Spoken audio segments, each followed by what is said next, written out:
Hindi na ayos, tayo'y uuwi na muna. Gitna po niyan sir, makikita natin kung Ito pa lang nakalimutan ko, dapat nagdala akong tester. Tissue. Oh, dalawa sa'yo dyan, no? Feeling ko hindi muna tayo pwedeng magpa-pop. Pipitik-lapitik of the horses. Kalalim, kalalim. Hindi, kasi pag busted to, wala siyang connection dun. Doon natapos ang Philippine Loop. Total accommodation na binayaran natin for 2 days sa La Union. 3 days, 2 nights. 450. 300 pesos sa parking. 150 pesos sa ligo. Ang tanong kung may mapaparkan tayo sa vegan. Ang technique, pwede din lang tayong kumuha ng cheapest na hotel, tapos parking lang gamitin natin, tapos yung shower, di ba? Kasi minsan may hotel na Mahirap tuloy. mahirap tulugan, no? Hindi ko na i-describe. Pero as long as may safe parking at may CR yun, di ba? Pwede na.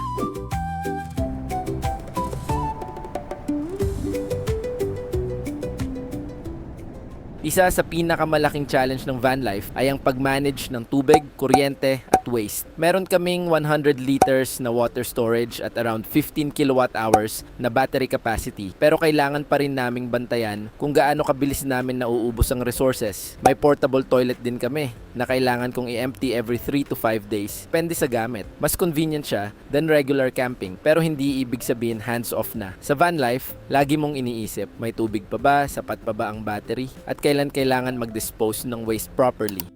Ito lang hassle na kailangan mo lagi i-manage yung tubig mo, lagi mong kailangan i-manage yung kuryente mo.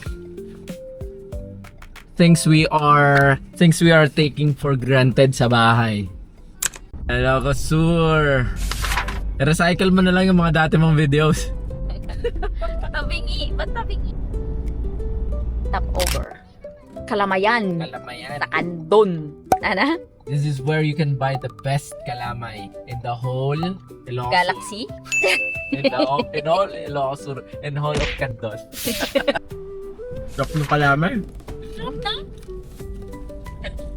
Saka madali na siyang kainin. Do you think we can sleep here? No, I don't think so. Kasi gumigilid dito yung mga sasakyan kanina. At saka ito. No parking pala. Pero ang ganda sana, no? Ba't hindi tayo pwede dito? Sayang, maganda sana yung spot. Pero may nakita akong vlogger, diba? Dito siya natulog. Baka before pa ilagay Yung no parking. Kalilog ka, ang ganda. The bridge. It's the bridge.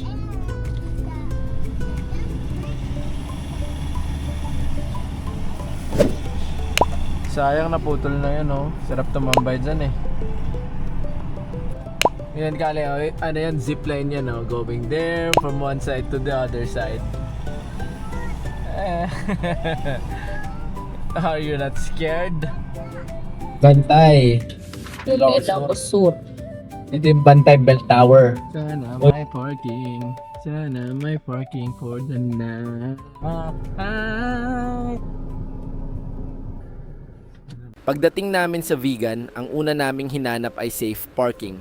Since dala namin yung camper, mas importante sa amin na makahanap muna ng maayos na spot bago mag-explore. Luckily, nakahanap kami sa tapat mismo ng Plaza Salcedo kung saan mapapanood yung dancing lights sa gabi. Sobrang convenient din ng location kasi malapit na siya sa Calle Crisologo, Plaza Burgos, Cathedral, and other spots. So from one parking area, kaya na naming lakarin yung mga main attractions without moving the camper. Big deal yun for us kasi mas madali na mag-explore kapag alam naming safe na yung sasakyan at camper.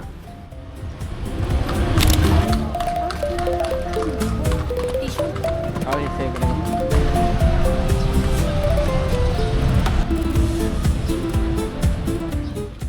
Usual routine namin sa gabi. Maghilamos, magpalit ng damit, and ayusin yung bed bago matulog. Simple lang siya pakinggan, pero kapag nasa camper ka, lahat ng maliit na bagay kailangan may sistema. Kailangan muna iligpit yung mga gamit. Ayusin yung pillows and blankets. Charge yung mga devices, and make sure na ready na yung loob for sleeping mode. Dancing lights, let's go! Nasa likod lang natin yung dancing lights. Let's go, let's go, let's go. Bago matulog, naisip namin silipin muna yung dancing lights since nasa tapat lang naman namin. Hindi na namin kailangan mag-drive or lumayo kaya sinamantala na namin habang nandun kami. Saglit lang dapat kami manonood pero ito pala yung isa sa pinaka nagustuhan ni Kali sa vegan. Tuwang-tuwa siya habang pinapanood yung lights and fountain. And for us, yun yung mga moment na hindi mo masyadong pinaplano pero biglang nagiging highlight ng trip.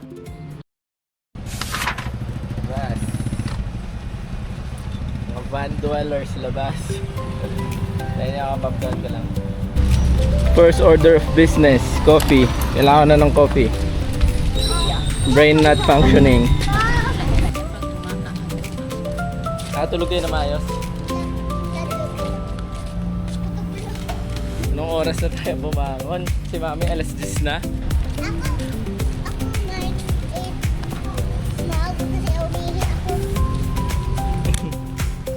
11 na tayo lumabas.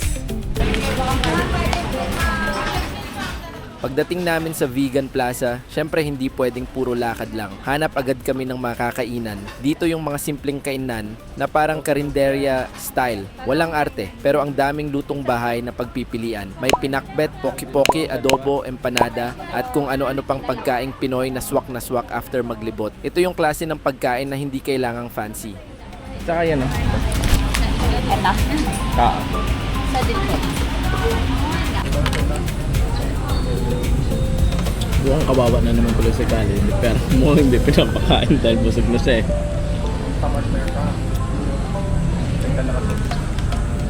Oh, wala tayong makita pang ice cream pag may makita. Ayun, sarap. Oh, ayun na, mas, ayun na. Queso, avocado, mango. Here. Cheese. Mango. Pagbangko ka na eh. Titikman ka. Eh ako alam ko na kung ano yung gusto ko eh. Huwag ko pa itatry yung iba. Ayoko. Ikaw kung ang avocado, bakit ako? Mitis talaga, no? Huwag ilit ka. Okay. Gusto ko din kasi sa tikman eh. Nagman ko muna yung sa'yo. Hindi na nga kami binibigyan ng pera mga lalaki. Hindi mo pa kami papipiliin ng ice cream. Oh, yan na. Ikaw ako Oo. muna tirahan.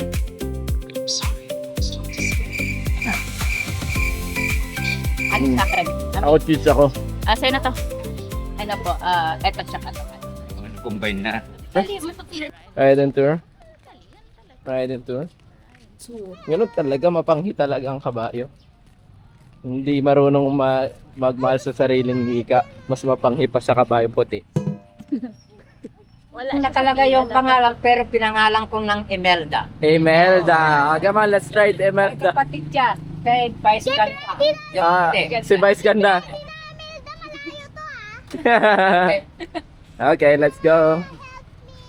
Na. There. Can I set this? Sige. Kain tayo ng empanada, sir. Ano po bilisan yung kabayo? Kapalo ng loob?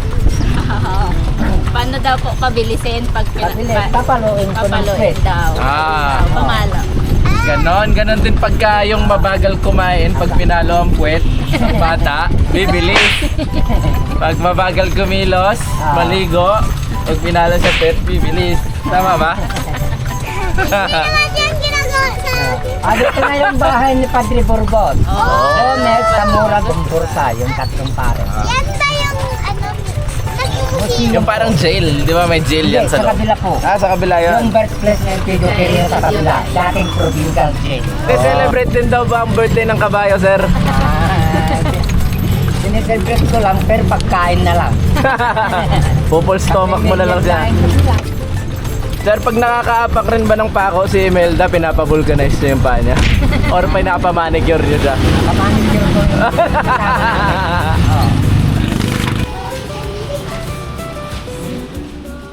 Habang nasa vegan, hindi talaga pwedeng palampasin ang empanada. Kaya dumaan kami sa Lola Pinang's Empanada. Yung klaseng kainan na amoy pa lang, alam mong may niluluto na. Fresh na fresh yung empanada. Crispy yung labas, tapos sa loob may itlog, gulay at vegan longganisa. Mas masarap pa lalo kapag sinawsaw sa suka, tapos kainin habang mainit-init pa. Ito yung mga pagkain na hindi mo kailangan pag-isipan ng matagal. Nakita mo, naamoy mo, tikim agad. Hindi lang siya snack, parang part talaga siya ng vegan trip. Kunyari, first pa lang to. Ikaw naman oh. Lumipat lang ako ng pwesto para nakikita yung ano. Kinikita yung... Kinain mo na.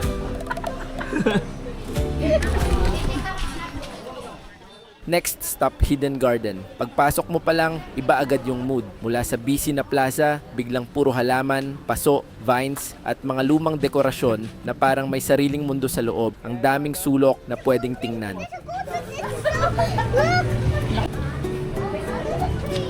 Ganda. Hi, Apo. Ay, ako!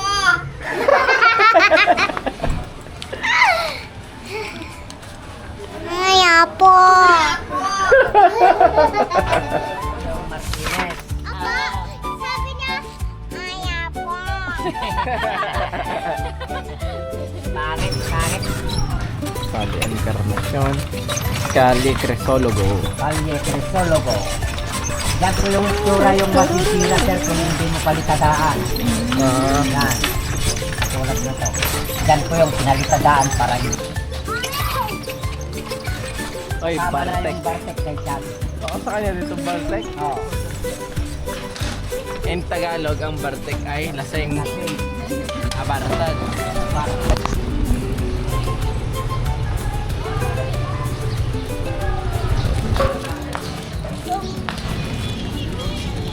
Sagat. Bukla lang sa ilalim ng kurso. So, may problema tayo. Hindi nagcha-charge ang ating DC-DC charger. Kailangan natin bumalik. I-check ko lang muna yung mga fuse. Kung alam kong i-check. Dito muna tayo. May nakita tayong spot. Check-checkan siya. Oo, check muna natin. Dito muna tayo. Yeah. Muna patayin. Sabi, check daw yung fuse. So, tingnan ng fuse. Alis muna ako. Bye-bye. Hanap muna ako ng tester. Saan ka pupunta? Hanap ako electrical shop. I'll gonna ride tricycle. Okay, mami. Ingat kayo dito, ha.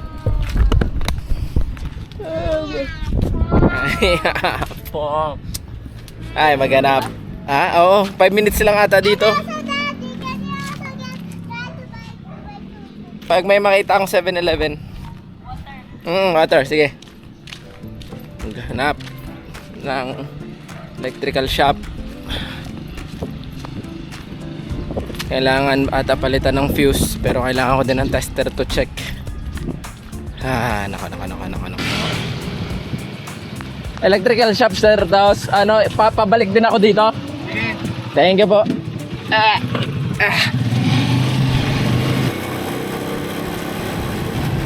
Ito palang nakalimutan ko, dapat nagdala akong tester. Sige po, sir, pantay lang ako. Sige.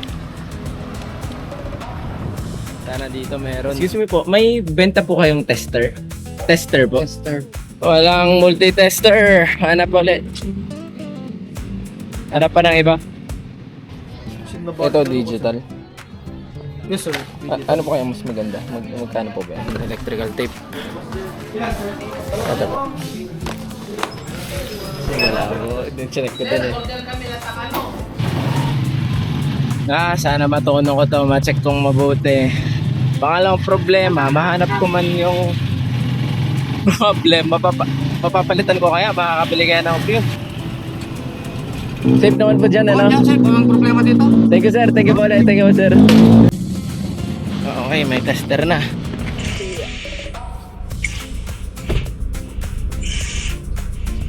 Kaya po siya.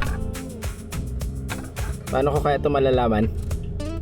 Yung gitna po niyan, sir, makikita natin kung putol na o ano.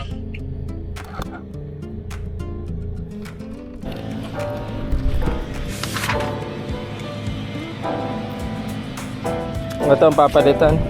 Hanap ako ng pagbibilhan nito. Yung isa yun, no? Sira daw. Sira yung isa, pumutok na yung fuse. Kumuha ka ng mga extra na yan. Kaya nga, kung may mabibilan ako. Sir, paantay na lang po ako. Tapos balik ako dito. Yeah.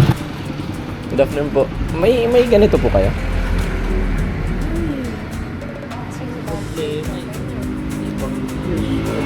Saan nakalagay ito siya? Sa ano ko yan eh, sa camper. Meron kasi akong charger na ano galing sa alternator papunta sa camper. 20 amp. Ito ano ito? Ah, wala pa. Sige, masyadong mataas. Pero yung ganyan pong itsura, ano na yan, no? Busted na yung ganito, no? Kasi ito yung gumagana eh. Hindi yata siya. Hindi naman siya. Ah, hindi naman po busted. Hindi, kasi pag busted to, wala siyang connection dyan. Oo. Ah, ibig Kasi sabihin- continuity to, pag linagay ko yung positive and negative dyan, tapos aangat yan, it means may flow siya. Eh, hindi busted to, sir. Opo, gumagana naman yung fuse. Iba yung sira. So, kailangan talagang umuwi na ako po. Hindi yung fuse yung problema kasi sabi nila. Bukod sa wala silang fuse doon na available. Tinester gumagana naman. Ayun ang problema. Ibig sabihin mas malaki yung problema. Hindi yung fuse. Yung fuse kasi pinakamadali. Manguwi tayo. Pero bumili na ako ng battery. Tapos ito na.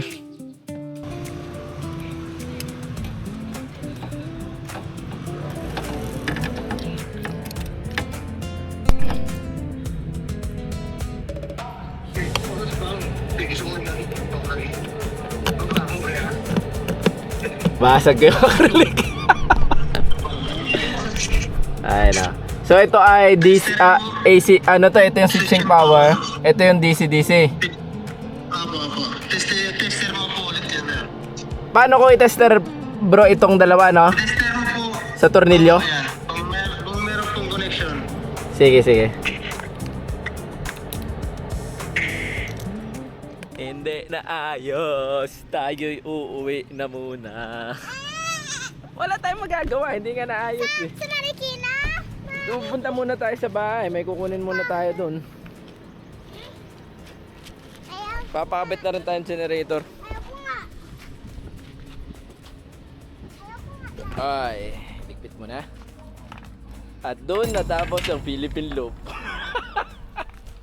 Episode 1 lang. Episode 1 lang. Hindi. Signing off na agad. Hindi to episode 1 pa. Nanonobat. So ayun. Take 2. So ayun, kailangan nating i-post yung ating Philippine Loop after 14 days. 4 episodes. Kailangan natin bumalik dahil una, hindi nagcha-charge yung DC-DC charger from sasakyan papunta ng battery. Tapos hindi gumagana yung aircon. Babalik natin sa pop-up ka. Parang masikip brother ah. Masikip ata. Alright, we're here. Wow, may bagong tama raw. Number 10 na to. Number ano na to? Number 16. Si tama raw number 16. Swerte naman na may-ari nito. Ang ganda. Dito na naman kami. Ano po nangyari? Ano po, hindi siya nag-ano ngayon eh. Nag-charge yung DC-DC charger. Tapos actually, ibabalik ko din talaga siya kasi schedule din nung ilalagay yung solar, yung nakaraan. Yun yung pending sa isa. Sabi ko nga, yun naman yung gustong-gusto ko talaga dito sa Pop-Up Campers is yung after sales, di ka makakahanap ng ganitong klaseng after sales. Anytime, sir. Ulis ka sa kanila.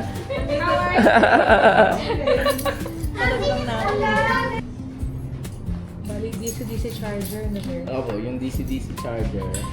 Tapos yung aircon.